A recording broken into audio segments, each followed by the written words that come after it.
وجمع السحرة لميقات يوم معلوم وقيل للناس هل أنتم مجتمعون لعلنا نتبع السحرة إن كانوا هم الغالبين.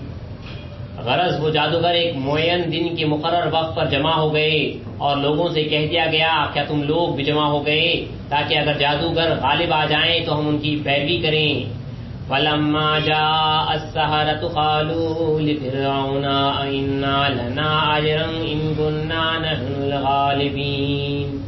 پھر جب جادوگر آ گئے تو فرعون سے کہنے لگے اگر ہم غالب آ جائیں تو کیا ہمیں کوئی انعام ملے گا؟ قال نعم وإنكم إذا لمن المقربين. فرعون نے کہا ہاں اس صورت میں تم ہمارے مقرب لوگوں میں رہو گے. قال لهم موسى ألقوا ما أنتم ملقون فألقوا حبالهم وعصيهم وقالوا بعزة فرعون إنا لنحن الغالبون.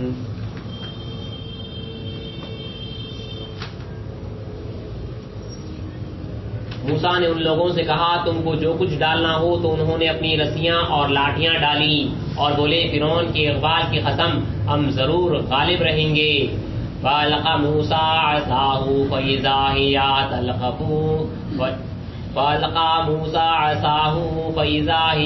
تَلْقَفُ مَا يَأْفِكُونَ وَأُلْقِيَ السَّحَرَةُ سَاجِدِينَ قَالُوا آمَنَّا بِرَبِّ الْعَالَمِينَ رب موسیٰ و ہارون. پھر موسیٰ نے اپنا عصا ڈالا تو مان وہ اجزا بن کر بناوٹی تمام چیزوں کو نگلنے لگا.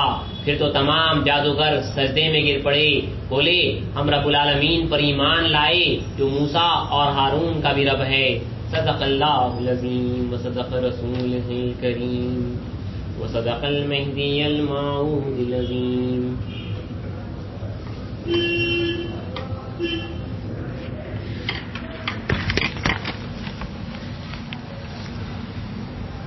آداب زندگی میں ہم سن رہے ہیں غیبت کا بیان. غیبت جو کہ ایک گناہ کبیرہ ہے جو بالکل آج کل عام خاص ہو چکا ہے. اس کتاب میں لکھا ہوا ہے کہ رسول مقبول صلی اللہ علیہ وسلم کے زمانے میں اگر کوئی غیبت کرتا تو اس کی بدبو جو ہے علانیہ معلوم ہوتی. پھر اس کے بعد آہستہ آہستہ غیبت اتنی عام خاص ہو گئی کہ اس کی بو کا احساس تک آدمی کے پاس جانے لگا. مثلا اگر کوئی شخص جو ہے کسی گوشت کے کاروباری کے پاس یا کسی چمڑے کے کاروباروں کے پاس اگر جاتا ہے تو ہمیں جو ہے بہت بھیانک بو آتی ہے. لیکن اگر کوئی شخص انہی میں رہتا ہے تو اسے یہ وہ شخص جو ہے اس بو کا عادی ہو جاتا ہے اور وہ اسی میں گزارا کر لیتا ہے, اسے وہ بو بدبو معلوم نہیں ہوتی. تو امام غزالی رحمۃ اللہ علیہ فرماتے ہیں کہ غیبت اتنی عام ہو چکی ہے کہ اب اس کی بو کا احساس بھی نہیں ہوتا. ورنہ صحابہ رسول صلی اللہ علیہ وسلم کے زمانے میں اگر کوئی غیبت یعنی کسی کی برائی کرتا, اپنے مسلمان بھائی کی برائی بیان کرتا تو فوراً اس کے منہ سے بدبو آتی اور لوگ پہچان لیتے کہ اس نے کسی مسلمان بھائی کی برائی کی ہے. یاد رکھیے اللہ تعالیٰ کا قرآن مجید میں حکم ہے کہ ایک دوسرے کی غیبت یعنی برائی نہ کرو. کیا تم میں سے کوئی اپنے مردہ بھائی کا گوشت کھانا پسند کرتا ہے؟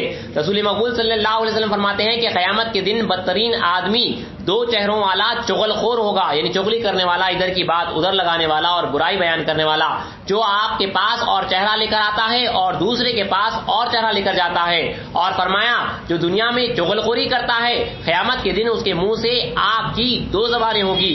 رسول مقبول صلی اللہ علیہ وسلم نے فرمایا کہ چغل خوری جنت میں داخل نہیں ہوگا, یعنی جو چغل خور ہوتا ہے, جو ادھر کی بات ادھر لگاتا ہے, برائی بیان کرتا ہے, وہ جنت میں داخل نہیں ہوتا. اور فرمان نبوی صلی اللہ علیہ وسلم ہے کہ معراج میں رسول مقبول صلی اللہ علیہ وسلم نے فرمایا کہ معراج کی رات میرا ایسی قوم پر گزر ہوا جو اپنے ناخنوں سے اپنے چہروں کو چھیل رہے تھے اور مردار کھا رہے تھے. میں نے جبرائیل امین سے پوچھا کہ یہ کون لوگ ہیں؟ جبرائیل نے کہا یہ وہ لوگ ہیں جو دنیا میں لوگوں کا گوشت کھاتے رہے ہیں, یعنی غیبت کرتے رہے ہیں. تو غیبت ایک گناہ کبیرہ ہے جس کے تعلق سے رسول اللہ کے اور احادیث میں آیا ہے کہ جو دنیا میں اپنے بھائی کا گوشت کھاتا ہے قیامت کے دن اس کے سامنے مردہ بھائی کا گوشت رکھا جائے گا اور کہا جائے گا جسے تو زندہ کھاتا تھا اب اس اسے مردے کو بھی کھا اور وہ اسے کھائے گا. پھر آپ نے قرآن کی آیت پڑھی کہ کیا تم میں سے کوئی یہ پسند کرتا ہے کہ اپنے مردہ بھائی کا گوشت کھائے. تو یاد رکھیے غیبت یعنی کسی کی برائی بیان کرنا, اپنے ایمان والے بھائی کی برائی کی بیان کرنا. وہ اس طرح ہے کہ ایک مردار جسم آپ کے سامنے رکھا ہوا ہے, اسی شخص کا جس کی آپ برائی بیان کر رہے ہیں, اور آپ جو ہے اس کے گوشت کو کھا رہے ہیں. بلکہ بتایا بھی جائے گا قیامت کے دن, جو شخص غیبت کرے گا اس کے سامنے وہ مردار جسم رکھا جائے گا اور حکم ہوگا اس طرح دنیا میں تو غیبت کرتا تھا, اب اس کا نتیجہ یہی ہے کہ تو یہاں پہ وہ گوشت کھا. اور رسول مقبول صلی اللہ علیہ وسلم کی حدیث بھی یاد رکھیے کہ آپ نے فرمایا کہ آپ فرماتے ہیں کہ اپنے آپ کو غیبت سے بچاؤ, یہ زنا سے بھی بدتر ہے. پوچھا گیا یہ زنا سے کیسے بدتر ہے, تو آپ نے فرمایا آدمی زنا کر کے توبہ کر لیتا ہے, اللہ تعالیٰ اس کی توبہ قبول فرماتا ہے, مگر غیبت کرنے والے کو جب تک وہ شخص جس کی غیبت کی گئی معاف نہ کرے اس کی توبہ قبول نہیں کی جاتی.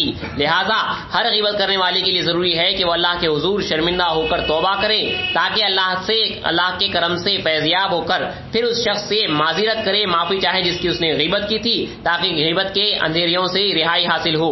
اور یہ بڑا خاص فرمان نبوی ہے کہ جو اپنے مسلمان بھائی کی غیبت کرتا ہے اللہ تعالیٰ قیامت کے دن اس کا منہ دوبر کی طرف پھیر دے گا.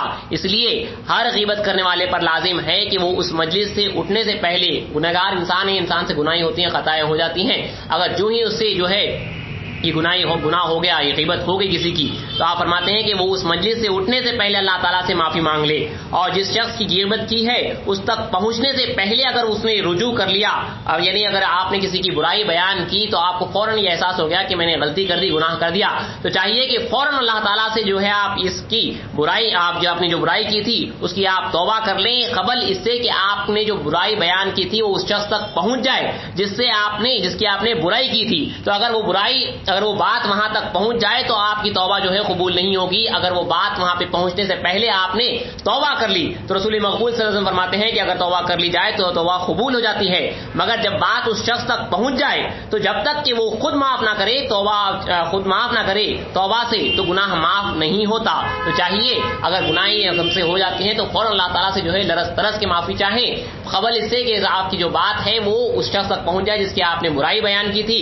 اگر اس شخص تک پہنچ جائے تو پھر وہی شخص جب معاف کرے گا تب اللہ تعالیٰ معاف فرماتا ہے. غیبت ایک گناہ عظیم ہے جو آج کل عام خاص ہو چکا ہے, جس کا احساس تک ہم سے جاتا رہا ہے. اللہ تعالیٰ سے پناہ مانگتے ہوئے دعا ہے کہ اللہ تعالیٰ ہمیں جو ہے اس گناہ عظیم سے بچائے, اور ان شاء اللہ چاہا تو اور دیگر عنوانات پر آداب زندگی میں اگلی نشست میں بیان کیا جائے گا.